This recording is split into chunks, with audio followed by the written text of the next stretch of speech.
Hello mga ka-journal! Welcome back sa Ravens Journal. Ngayong episode, pag-uusapan natin ang isa sa pinakamahalagang benepisyo ng pagiging miyembro ng SSS, ang retirement benefit. Kung iniisip mo kung paano ka makikinabang pagdating ng edad ng pagre-retiro, o gusto mong malaman kung magkano ang matatanggap mo, siguradong makakatulong sa iyo ang video na ito.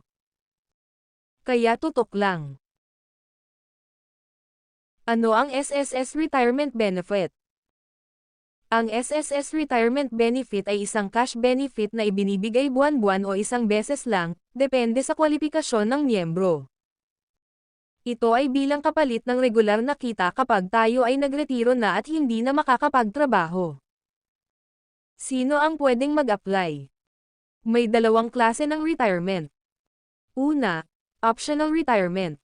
Kapag ikaw ay 60 years old, nakapag-stop na magtrabaho, at may hindi bababa sa 120 months o 10 taon na hulog sa SSS. Ikalawa, mandatory retirement. Kapag umabot ka na sa edad 65, automatic na qualified ka, basta't may 120 months na contributions din.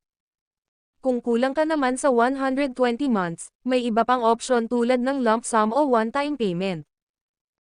Pero iisa-isahin natin yan sa next video, kaya abangan nyo. Magkano ang matatanggap? Depende ito sa tatlong bagay.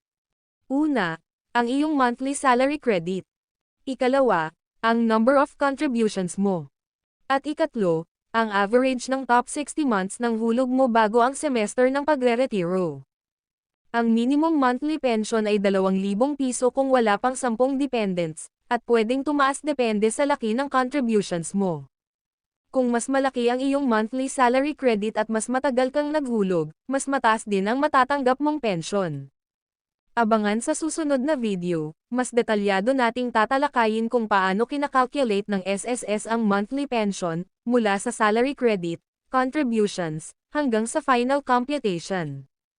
Abangan nyo yun para mas malinaw at mas maintindihan ninyo kung magkano nga ba ang aasahan nyo pagdating ng retirement. Paano mag-apply?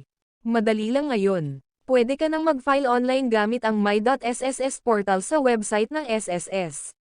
Kailangan lang ng valid ID, birth certificate, at iba pang supporting documents kung kinakailangan.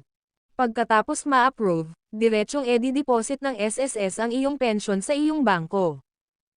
Kaya mga ka-journal, habang bata pa at may trabaho, siguraduhin nating tuloy-tuloy ang hulog sa SSS.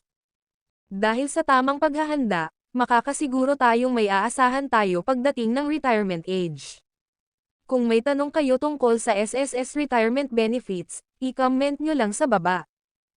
At bago tayo magtapos, curious ako mga ka-journal, taga saan ba kayo nanonood ngayon? I-comment nyo lang sa baba para makita natin kung hanggang saan nakakarating ang video na ito.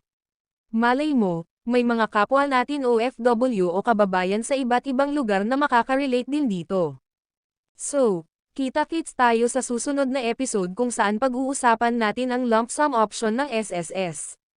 Don't forget to like, comment and subscribe para updated kayo sa mga next videos natin dito sa Ravens Journal. Salamat sa panonood!